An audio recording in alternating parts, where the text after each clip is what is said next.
உங்களுக்கு இந்த இடத்துல ஒரு சந்தேகம் கூட வரலாம். தமிழ் வழியிலேயே சாதித்தவங்க நிறைய பேர் இருக்காங்களே, ஏன் நீங்கள் இந்த மாதிரி முயற்சி பண்ணல அப்படின்னா, அந்த டயத்தில் வந்து தமிழ் வழியில் வந்து படித்து பரீட்சை எழுதி பாஸ் பண்ணலாம் அப்படிங்கிற அறிவே கூட அந்த ஒரு இதே நாலேஜை கூட ரீச் ஆகாத ஒரு கண்டிஷன் எனக்கு. போஸ்டிங் செலக்ட் ஆகல சார், செலக்ட் ஆகலை.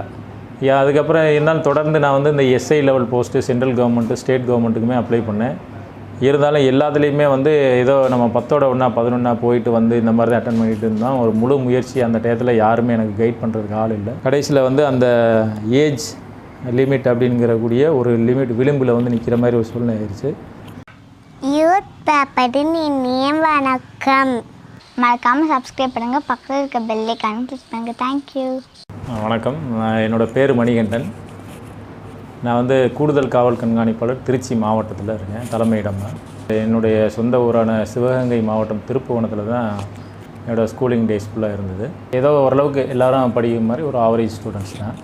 பட் அந்த மாதிரி டயத்தில் அப்போ நான் +2 படிக்கிறப்ப எனக்கு வந்து ஒரு ஃப்யூச்சரில் இந்த மாதிரி நீ என்ன மாதிரி ஆக அப்படின்னு சொல்லிட்டு என்னுடைய மேத்தமெட்டிக்ஸ் டீச்சர் வந்து கேட்குறாங்க. அப்போ நான் சொன்னது வந்து அவங்ககிட்ட ஒரு 2 விஷயம் சொன்னேன். ஒன்று, நான் வந்து போனால் டிஃபென்ஸில் ஒரு ஆஃபீஸராக போகணும், அப்படி இல்லைன்னா சயின்ஸில் பெரிய சயின்டிஸ்ட்டாக வரணும் அப்படிங்கிற மாதிரி ஒரு இதில் தான் ஆரம்பத்தில் குறிக்கோளாக இருந்தது. இருந்தாலும் எனக்கு தொடர்ந்து நான் வந்து அதுக்கப்புறம் பார்த்திங்கன்னா என்னுடைய மதிப்பெண், நாங்கள் வந்து அந்த டயத்தில் வந்து நான் படித்த +2 காலத்தில் 93 1993 தமிழ் மீடியம் தான் சார். ஆமாம், தமிழ் மீடியம், தமிழ் வழி கல்வி தான். அந்த டயத்தில் வந்து கவர்மெண்ட் ஸ்கூல் தான் சார். கவர்மெண்ட் ஸ்கூல், அரசு ஆண்கள் மேல்நிலைப்பள்ளி திருப்புவனம். அப்போ எனக்கு கூட பிறந்தவங்க 2 சகோதரிகள், ஒரு சகோதரர். அவர் அண்ணன் வந்து சர்வோதயா அப்படின்னு சொல்லிட்டு அப்பா சர்வோதயாவில் வேலை பார்த்தாங்க. இப்போ வந்து அவங்க ரிட்டையர் ஆகிட்டு வீட்டில் தான் இருக்காங்க, என் கூட இருக்காங்க. அதே பணியில் வந்து எங்கள் அண்ணனையும் அவங்க அப்பா ஈடுபடுத்தி விட்டாங்க. அண்ணன் அதில் தொடர்ந்து இப்போ தற்போது வந்து முதல்ல வந்து பரமக்குடி அப்படிங்கிற ஏரியாவில் வேலை பார்த்தாங்க, ராமநாதபுரம் மாவட்டத்தில். இப்போ வந்து திண்டுக்கல் மாவட்டத்தில் அதே இதில் வந்து தொடர்ந்து பணியாற்றிக்கிட்டு இருக்காங்க. சகோதரிகள் 2 பேருமே வந்து திருமணம் ஆகி அவங்கவுங்க தனித்தனியாக இருக்காங்க. எங்கள் வீட்டில் வந்து நான் தான் முதல் பட்டதாரி. என்னை வந்து எங்கள் அப்பா அம்மா எனக்கு வந்து சொத்து அப்படின்னு வந்து என்னை வந்து காலேஜுக்கு படிக்க வச்சுருந்தேன். ஸோ அந்த வகையில் நான் வந்து முதல்ல பிஎஸ்சி சுவாலஜி அப்படின்னு சொல்லிட்டு போய் மதுரை தியாகராஜர் காலேஜில் வந்து தெப்பக்குளத்தில் இருக்கக்கூடிய காலேஜ் நீங்கள் எல்லோரும் பார்த்துருப்பீங்க. அந்த காலேஜில் தான் நான் வந்து ஜாயின் பண்ணேன். பட் நான் ஜாயின் பண்ண புதுசுலேயே வந்து அந்த கோர்ஸ் வந்து இண்டஸ்ட்ரியல் மைக்ரோபயாலஜி அப்படின்னு சொல்லிட்டு புதுசாக வந்து மாறப்போகுது, ஒரு புது கோர்ஸ் கேட்டிருக்கோம், அந்த கோர்ஸை வந்து கன்வெர்ட் ஆக போகுது அப்படிங்கிற மாதிரி சொல்லிட்டு இருந்தாங்க. அதே மாதிரியே நான் ஜாயின் பண்ண கரெக்டாக 1 மந்தில் வந்து இண்டஸ்ட்ரியல் மைக்ரோபயாலஜி அப்படின்னு சொல்லி அந்த கோர்ஸை மாற்றினாங்க. ஸோ அந்த தமிழ்நாட்டிலேயே வந்து தியாகராஜர் காலேஜில் தான் அந்த கோர்ஸ் முதல் முறையாக ஆரம்பிக்கப்பட்டது. அந்த வகையில் அந்த படிப்பை படித்ததில் நாங்களும் கொஞ்சம் பெருமை அடைகிறோம். கஷ்டப்பட்டு படித்தேன், மேலும் படிப்பதற்கு முயற்சி பண்ணேன். ஆனால் எனக்கு வந்து அந்த டயத்தில் சூழ்நிலைகள் சரியாக அமையலை. அதனால் தொடர்ந்து வந்து அடுத்து வேலைக்கு முயற்சி பண்ண ஆரம்பித்தேன். வீட்டில் வந்து அந்த டயத்தில் ஃபாதர் வந்து சர்வோதயிலேருந்து ரிட்டையர் ஆகிட்டாங்க. கிட்டத்தட்ட நான் வந்து கொஞ்சம் சிறிது காலம் 97 வந்து டிகிரி முடிச்சுட்டு நான் வந்து பல்வேறு வேலைகளுக்கு அப்ளிகேஷன் போட ஆரம்பித்தேன்.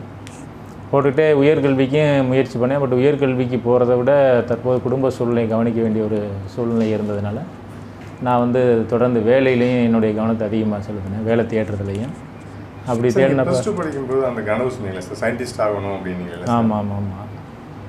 அது டிகிரியில் அதை நீங்கள் அதுதான் அது வந்து எனக்கு எப்படி இதாகுது அப்படின்னா, அது இண்டஸ்ட்ரியல் மைக்ரோபயாலஜி அப்படின்னோம்னா அது சயின்ஸ் குரூப்பில் நம்ம வந்து இந்த சின்ன பாக்டீரியா வைரஸ் பற்றி படிக்க ஆரம்பித்தோன்னா ஒருவேளை என்னுடைய கனவு அதில் நான் நிறைவேறும் அப்படின்னு நினச்சி சந்தோஷப்பட்டு தான் அதை நான் போய் ஆக்சுவலாக சுவாலஜியை செலக்ட் பண்ணேன்.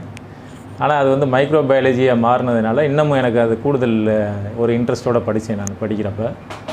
ஆனால் மேலே வந்து அதில் நம்ம சயின்டிஸ்ட்டாக போகணும் அப்படிங்கிற மாதிரி இருந்ததுன்னா நிறைய தொடர்ந்து இதிலேயே வந்து பிஹெச்டி வரைக்கும் படிக்கணும் அப்படிங்கிற மாதிரிலாம் சொன்னாங்க.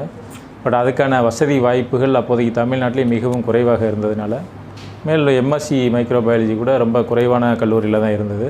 இருந்தாலும் அதுக்கு முயற்சி பண்ணேன். அந்த டயத்தில் எனக்கு இப்போ கிடைக்கல. அதில் வந்து நிறைய ஆட்கள்லாம் சேர்ந்துட்டாங்க அப்படிங்கிறதுனால என்னால் அதில் தொடர்ந்து இது பண்ண முடியல.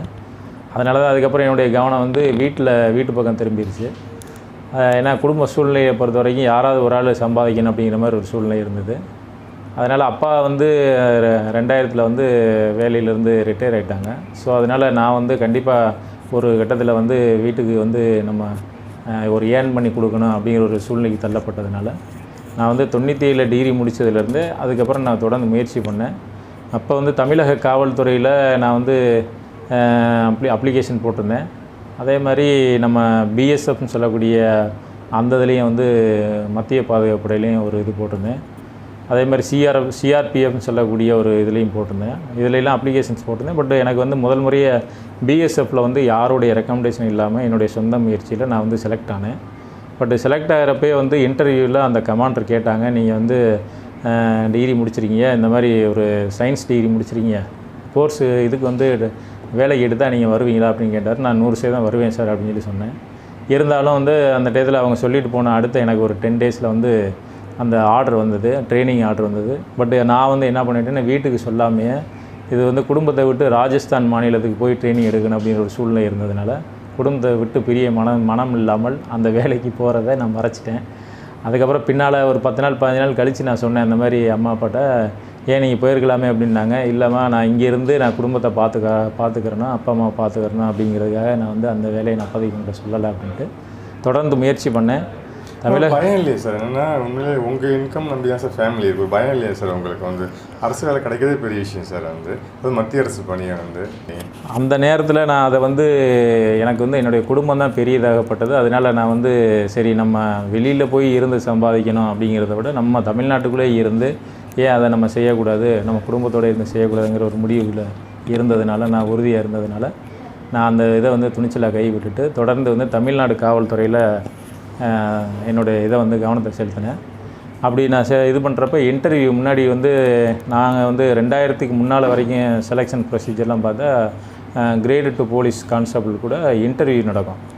ஃபஸ்ட்டு வந்து ஓப்பன் அப்ளிகேஷன்ஸ் போட்டு அதில் வந்து ஃபிசிக்கல் டெஸ்ட் வைப்பாங்க. அதில் பாஸ் பண்ணால் அதுக்கப்புறம் ரிட்டன் டெஸ்ட்டு, அதுலேயும் பாஸ் பண்ணோம்னா இன்டர்வியூவில் பாஸ் பண்ணால் மட்டும்தான் அதுக்கப்புறம் நமக்கு வந்து வேலை கிடைக்கும். அதுக்கு முன்னாடி நிறைய மெடிக்கல் அண்டு வெரிஃபிகேஷன்ஸ்லாம் இருக்கும். ஸோ இதெல்லாம் கடந்து வரணும். அப்படி நானும் வந்து 98 வந்து அப்ளிகேஷன் போட்டு 99வது வருடத்தில் வந்து நான் வந்து இன்டர்வியூ வரைக்கும் போனேன். ஆனால் என்ன போஸ்டிங் சார்? இப்போ கான்ஸ்டபிள் போஸ்டிங் கிரேடு 2. ஆமாம், கிரேடு 2 கான்ஸ்டபிள் தான். பட் அதில் வந்து எனக்கு கிடைக்கல. கான்ஸ்டபிள் போஸ்டிங் செலக்ட் ஆகல சார்? செலக்ட் ஆகலை. அதுக்கப்புறம் இருந்தாலும் தொடர்ந்து நான் வந்து இந்த SI level post central government state கவர்மெண்ட்டுக்குமே அப்ளை பண்ணேன். இருந்தாலும் எல்லாத்துலேயுமே வந்து ஏதோ நம்ம 10ஓட 1 11 போயிட்டு வந்து இந்த மாதிரி தான் அட்டன் பண்ணிகிட்டு இருந்தோம். ஒரு முழு முயற்சி அந்த டயத்தில் யாருமே எனக்கு கைட் பண்ணுறதுக்கு ஆள் இல்லை. வீட்டில் வந்து நான் தான் முதல் பட்டதாரி அப்படிங்கிறதுனால எனக்கு கைட் பண்ணுறதுக்கு எங்கள் அம்மா அப்பாவோ அல்லது எங்களுடைய உறவினர்கள் வகையிலேயோ வந்து பெரிய அளவில் யாரும் வந்து அதிகம் படிக்கலைங்கிறதுனாலையும் எனக்கு வந்து சரியான முறையில் கைட் பண்ண முடியல. அதனால் நானாக ஒரு முயற்சி, இது மாதிரி மற்றவர்கள் வந்து செய்தித்தாள்கள் மற்றும் அந்த டிவி இதுகளெலாம் பார்த்து நியூஸ் பேப்பர்லாம் பார்த்துட்டு நிறைய பேர் நம்ம ஊர்லேயே ஒரு சிலர் வந்து குரூப் 4 அந்த மாதிரி டிஎன்பிசிலாம் எக்ஸாம் எழுதி குரூப் 4 குரூப் 2லாம் பாஸ் பண்ணி போகிறாங்க அப்படின்னு சொல்லி கேள்விப்பட்டதுக்கப்புறம் ஏன் நம்மளும் அந்த மாதிரி அவங்கள சந்தித்து எப்படி இவங்க பரீட்சை எழுதுனாங்க என்னென்னு கேட்டு நம்ம ஏன் முயற்சி பண்ணக்கூடாது போகக்கூடாதுன்னு சொல்லிட்டு என்னோடய முயற்சியை தொடர்ந்தேன். அப்படி நான் அந்த மாதிரி சிலர்கிட்ட கேட்டப்போ வந்து சிலர் வந்து சில பதில்கள் சொன்னாங்க. சில பேர் நம்மகிட்ட அந்த ரகசியத்தை தெரிஞ்சுக்கிட்டா எங்கே வேணும் பெரிய ஆளாயிடணும் அப்படின்னு சொல்லிட்டு சொல்லாமல் விட்டுட்டாங்க. இருந்தாலும் என்னுடைய முயற்சியை நான் கைவிடலை. தொடர்ந்து அந்த தமிழக காவல்துறையில் முதல் முறையில் நான் முயற்சி பண்ணி எனக்கு அந்த கான்ஸ்டபிள் வேலை கிடைக்காதனால அடுத்த முறை அந்த டயத்திலே நான் சபதம் எடுத்தேன், நிச்சயமாக நம்ம அடுத்த செலெக்ஷனில் நம்ம வந்து முதல் இடத்த பிடிச்சி எப்படியாவது வந்து ஃபுல் மெரிட்டில் வரணும்னு சொல்லிட்டு அதுக்கான பயிற்சியில் ஈடுபட்டேன், முயற்சியில் ஈடுபட்டேன். என்னுடைய முயற்சி வீண் போகலை. இருந்தாலும் அதுவுமே நான் பல தடைகளை கடந்து தான் வந்து முதல் முறையாக வந்து தமிழக காவல்துறையில் நான் அடி எடுத்து வச்சேன். எப்படின்னா அதே மாதிரி 99 திரும்பவும் ஒரு செலெக்ஷன் வந்தது. அந்த செலெக்ஷனுக்கு நான் அப்ளிகேஷன் போட்டேன். இதே மாதிரி கான்ஸ்டபிள் போஸ்டிங், அதுவும் கான்ஸ்டபிள் தான். தமிழ்நாடு காவல்துறையில் இதே 2ஆம் நிலை காவலர் அப்படின்னு சொல்லக்கூடிய ஒரு கான்ஸ்டபிள் போஸ்ட்டுக்கு அதுக்கு நான் அப்ளிகேஷன் போட்டு ட்ரை பண்ணேன். ஆனால் அந்த முறை நான் முயற்சி பண்ணப்போ என்னுடைய பயிற்சியின் முயற்சி முறையாக இருந்ததுனால நான் வந்து முழு மதிப்பெண்கள் பெற்றேன். அதுக்கப்புறம் வந்து ஒரு ஆட்சி மாற்றம் ஏற்பட்டது. 2000 அந்த லெவலில் வந்து அதோட நின்றுக்கிடுச்சு. அதுக்கப்புறம் 2001 வந்து திரும்பவும் இது வந்து ஒரு சேஞ்சஸ், நம்ம பொலிட்டிக்கலில் அந்த சேஞ்சஸ் இருந்தது மாதிரி 2001 அந்த சேஞ்சஸ் இருந்ததுனால சரி எங்கே எங்களுக்கு இந்த வேலை கிடைக்குமா கிடைக்காதா அப்படின்னு ஒரு இதில் இயக்கத்தில் இருந்தப்போ 2001 வந்த கவர்மெண்ட்லேயும் திரும்பவும் அதே மாதிரி இன்டர்வியூ வச்சாங்க. சேம் இன்டர்வியூவில் நம்ம என்னுடைய இதை வந்து நான் பெர்ஃபார்மன்ஸஸ் பண்ணதுனால எனக்கு 2002 முதல் முறையாக நான் வந்து காவல்துறையில் அந்த வேலை பியூர் மெரிட்டில் அதிக மதிப்பெண்கள் எடுத்ததுனால எனக்கு வந்து அந்த வேலை கிடைச்சிது. யாருடைய ரெக்கமெண்டேஷன் இல்லை, அந்த வேலை கிடச்சோன்னே வீட்லேயும் ரொம்ப சந்தோஷப்பட்டாங்க. ஓகே, போலீஸாக ஜாயின் பண்ணிட்டீங்க சார், கான்ஸ்டபிளாக ஜாயின் பண்ணிட்டீங்க. ஆமாம், அந்த காலகட்டத்தில் நான் வந்து உண்மையிலே மிகவும் ரொம்ப கஷ்டப்பட்டேன் குடும்பத்தில். ஏன்னா அப்பா வந்து சம்பாதிச்சிக்கிட்டு இருந்தாங்க, அவங்க ரிட்டையர் ஆகிட்டாங்க.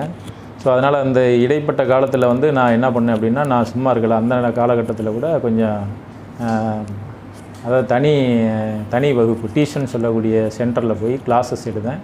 அதே மாதிரி நம்ம இந்திய தபால் துறையில் வந்து டெம்பரவரி போஸ்ட்மேன், கிராமத்தில் வந்து EDDன்னு சொல்லுவாங்க, அந்த மாதிரி ஒரு இதில் வந்து நான் திருப்பாச்சித்தின்னு ஒரு கிராமத்தில் ஒரு 1.5 வருஷம் வேலை பார்த்தேன் டெம்பரவரியாக.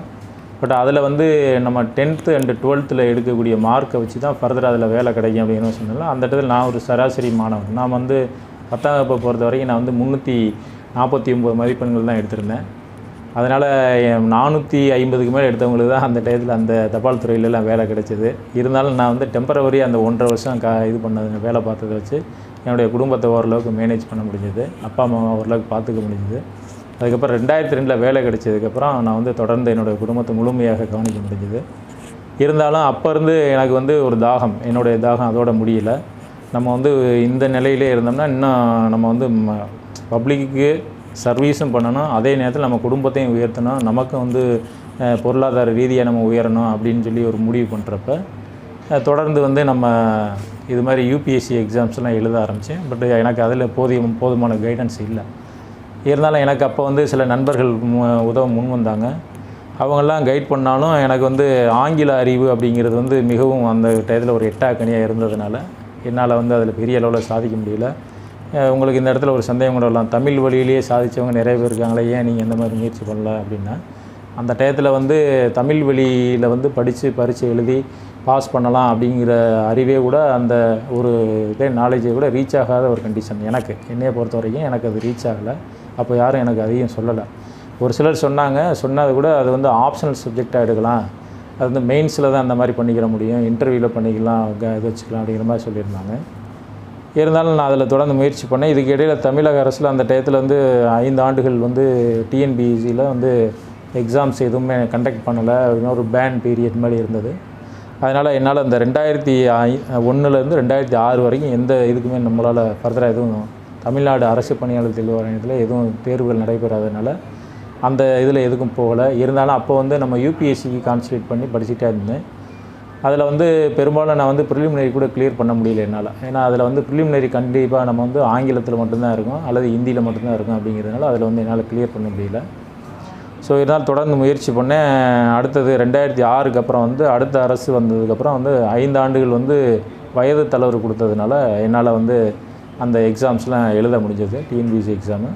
அந்த மாதிரி எழுதின TNPSC எக்ஸாமில் 2006க்கு அப்புறம் முதல் முறையாக நான் வந்து ஒரு இது எழுதினேன், தலைமைச் செயலகத்தில் வந்து உதவியாளர் பணி. அந்த பரீட்சையில் வந்து அப்போ வந்து நான் ஏதோ ஓரளவுக்கு இந்த ஒரு ஸ்டடி சர்க்கிள் அப்படின்னு சொல்லக்கூடிய ஒரு இதுக்கு இனிஷியல் ஸ்டேஜில் இருக்கேன். இந்த மாதிரி TNPSC எக்ஸாம்னா படித்தா ஓரளவுக்கு இந்த மாதிரி போய் நம்ம பாஸ் ஆகிடலாம், வேலை கிடைக்கும் அப்படிங்கிற மாதிரி ஒரு ஆரம்ப கட்டத்தில் இருந்த டைம். அப்படி இதில் வந்து நான் போய் பரீட்சை எழுதுகிறேன். அதில் வந்து கட் ஆஃப் மார்க்கு அப்படின்னு சொல்லிட்டு அந்த ரிசல்ட் வெளியே வர்றப்போ எனக்கு 1.5 மார்க்ஸில் வந்து கட் ஆஃப் மார்க்ஸில் நான் குறைஞ்சிருக்கேன். ஸோ அதனால் எனக்கு அந்த வேலை கிடைக்கல. ஆனால் பெரிய அளவில் நானும் அந்த டயத்தில் படிக்க முடியல. என்ன காரணம்னா, காவல்துறையில் இருந்துக்கிட்டு தொடர்ந்து படித்து அதுக்கப்புறம் அடுத்த வேலைக்கு போகிறது அப்படிங்கிறதுலாம் வந்து ஒரு மிகப்பெரிய ஒரு சவாலான விஷயந்தான். முடியாது அப்படிங்கிறது இல்லை, ஒரு சவாலான விஷயம். ஏன் அப்படின்னா, காவல்துறை பணி அந்த மாதிரி ஒரு கடுமையான பணி. நம்ம வந்து அதில் இருந்து சாதிக்கணும் அப்படிங்கிறப்ப அது நம்ம நிறைய அதுக்கான முயற்சிகளும் பகீரத பிரயத்தனம் சொல்லக்கூடிய பெரிய அளவு பெரும் முயற்சி செஞ்சால் மட்டும்தான் முடியும். ஸோ அந்த மாதிரி இதில் வந்து நான் அந்த டயத்தில் முயற்சி பண்ணதில் ஒரு சாதாரணமாக படித்தே நம்மளால் இந்த அளவுக்கு வர முடிஞ்சது. ஏன் அப்போ நம்ம இன்னும் கொஞ்சம் அதிகப்படியான நம்ம முயற்சி எடுத்தோம்னா நிச்சயமாக நம்ம அந்த வேலையை அடையலாம் அப்படிங்கிற ஓரளவுக்கு நமக்கு அந்த ஒரு பாதை கைடன்ஸ் தென்பட்டது. அதுக்கப்புறம் ஒரு சின்ன சர்க்கிள் வட்டம், ஸ்டடி சர்க்கிள் வட்டம் நமக்கு 2007க்கு அப்புறம் எனக்கு வந்து மதுரையில் வந்து மாநகராட்சி அந்த குரூப்பில் படிக்கக்கூடிய ஒரு சில நண்பர்கள் வந்து எனக்கு வந்து சில கைடன்ஸ் கொடுக்குறாங்க. அதே மாதிரி அந்த டயத்தில் தான் நான் தொடர்ந்து திரும்ப இதில் அவங்க கூட சேர்ந்து என்னுடைய அறிவை வந்து நான் டெவலப் பண்ணிட்டு வரேன். TNPSC எக்ஸாம்லேயும் நம்மளால் சாதிக்க முடியும் அப்படின்னு நிறைய பேர் பார்த்து தெரிஞ்சுக்க ஆரம்பித்தேன்.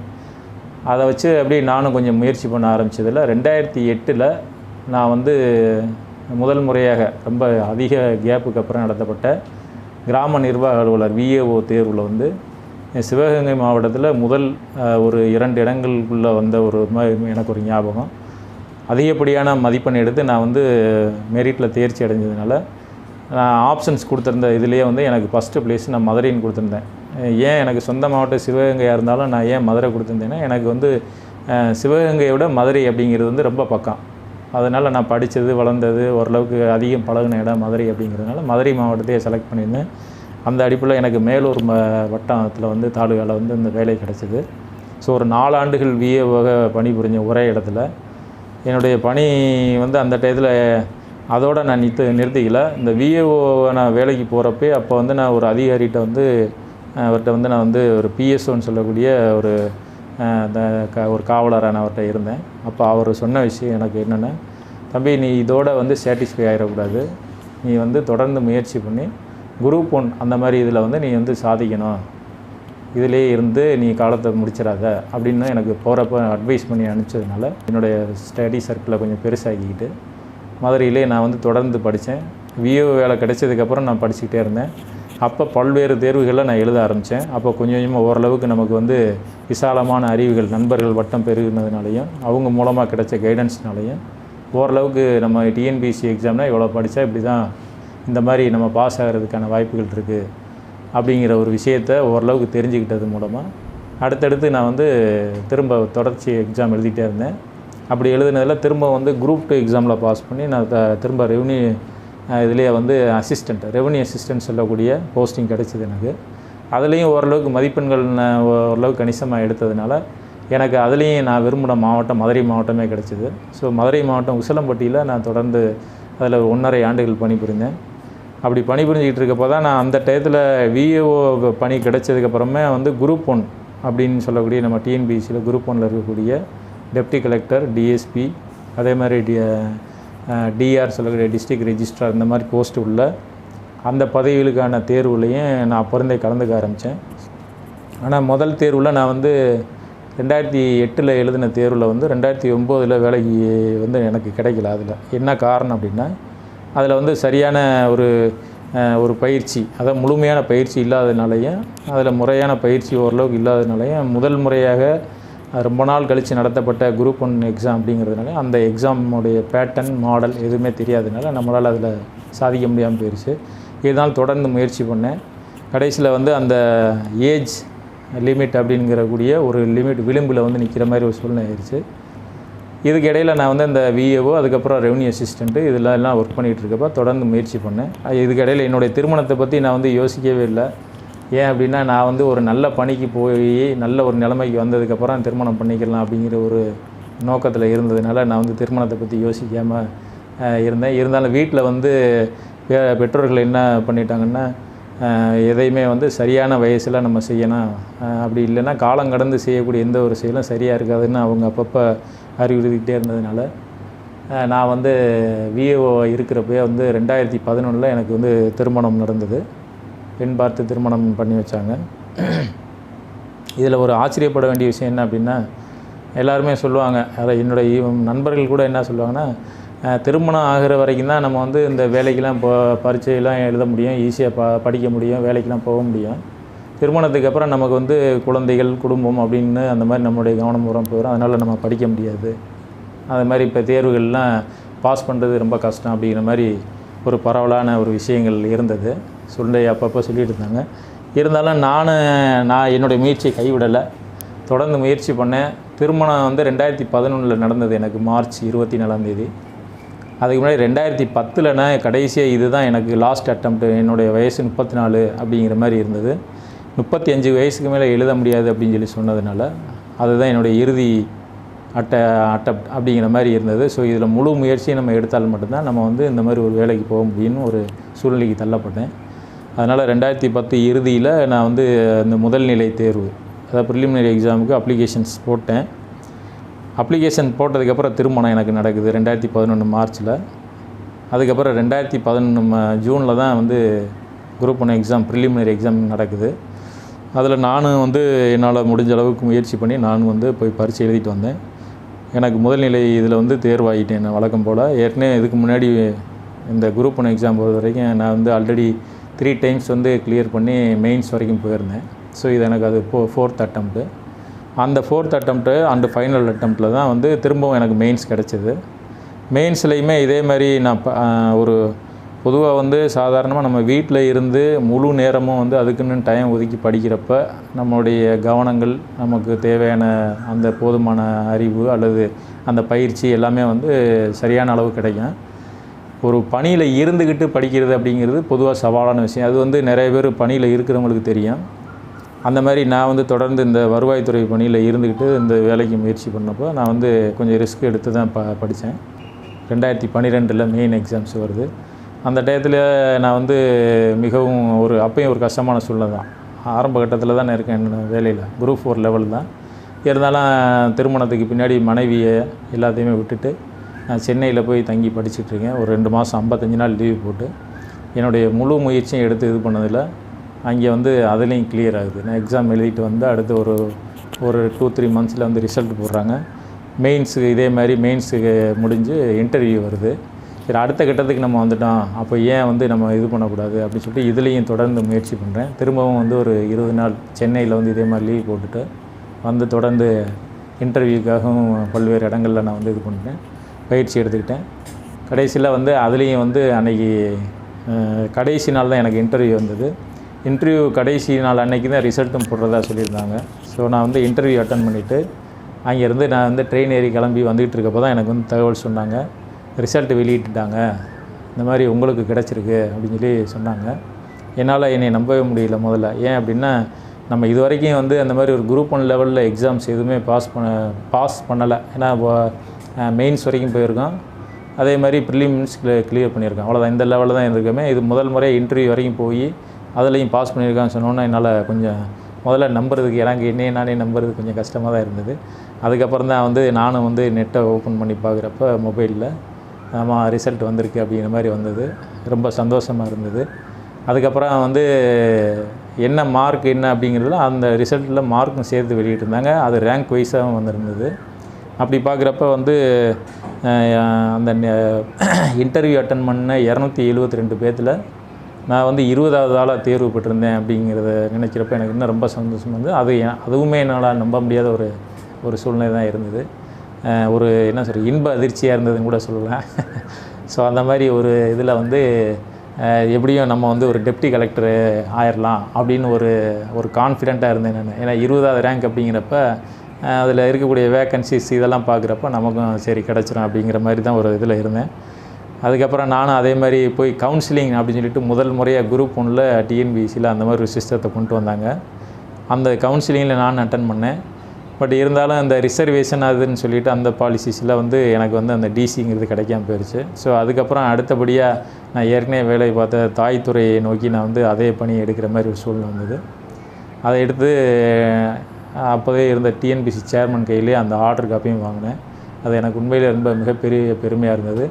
என்னால் வந்து என்னுடைய குடும்பமும் என்னுடைய ஊரும் மிகப்பெரிய பெருமையும் அடைந்ததுல எனக்கு இப்போயும் ஒரு சந்தோஷம் இருக்குது. எல்லாருமே சந்தோஷப்பட்டாங்க. ஸோ தொடர்ந்து இப்போ அதில் வந்து என்னால் என்ன பணிகள்லாம் செய்ய முடியுமோ குரூப் 1 டிஎஸ்பி ஆனதுக்கப்புறம் நான் வந்து ஏற்கனவே தருமபுரி மாவட்டம் பெண்ணாகரம், அதே மாதிரி திருநெல்வேலி மாவட்டம் தென்காசி, அப்போ ஒருங்கிணைந்த மாவட்டமாக இருந்தப்போ நான் சொல்கிறேன். அதுக்கப்புறம் தென்காசிக்கு அப்புறம் அடுத்து திருச்சி மாவட்டத்தில் விஜிலன்ஸில் வந்து ஒரு 1.5 வருஷமாக அதில் இருந்த மணிக்கு ப்ரொமோஷன் ஆகி இப்போ ஏடிஎஸ்பி ஹெட் குவார்ட்டர்ஸ் திருச்சி டிஸ்ட்ரிக்டில் நான் இப்போ இந்த பணியில் உட்காந்து உங்கள் முன்னாடி பேசிகிட்ருக்கேன். ஸோ இதிலேருந்து இப்போ நான் உங்களுக்கு சொல்ல வர விஷயம் என்ன அப்படின்னா, எந்த ஒரு மனிதனும் அவங்க முறையான ஒரு பயிற்சியும் முயற்சியும் ஒரு நம்பிக்கையும் இருந்தால் நிச்சயமாக எதையும் சாதிக்கலாம் அப்படிங்கிறது தான். அதுக்கு வந்து மொழியோ மற்ற பொருளாதாரமோ எந்த வகையிலையும் தடை இருக்காது அப்படிங்கிறது தான் என்னுடைய ஒரு கருத்து. நீங்களும் நிச்சயமாக முயற்சி பண்ணிங்கன்னா நீங்கள் என்ன நினைக்கிறீங்களோ அதை அடையலாம்.